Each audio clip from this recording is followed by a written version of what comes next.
Hi friends, வணக்கம். Welcome back to Tamil Mithran.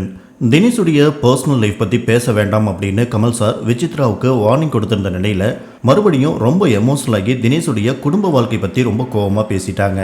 Big pass 7 நேற்று ரவீனா மற்றும் நிக்சன் எலிமினேட் ஆகிருக்கிற நிலையில் டிக்கெட் டு ஃபினாலேவில் வின் பண்ணி விஷ்ணு முதல் போட்டியாளராக ஃபினாலேவுக்கு போயிருக்காரு.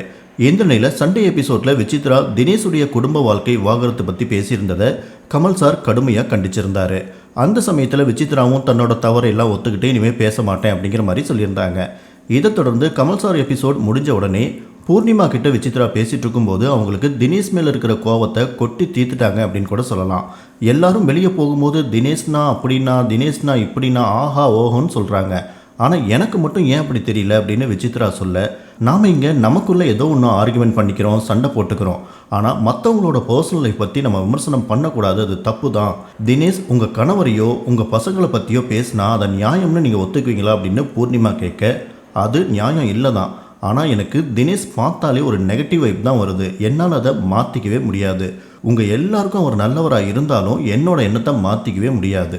தினேஷ் நல்ல பர்சனாக இருக்கலாம், நல்ல சகோதரராக இருக்கலாம், நல்ல மகனாக கூட இருக்கலாம், நல்ல நண்பராக கூட இருக்கலாம்.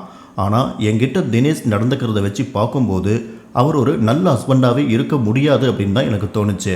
அவர் பேசுகிற முறை, பாயிண்ட் எடுத்து வைக்கிறது, குத்தி காட்டி பேசுகிறது, இருக்கிறதுலையே ரொம்ப ரொம்ப மோசமான ஒர்ஸ்ட் கேரக்டர் தினேஷ்.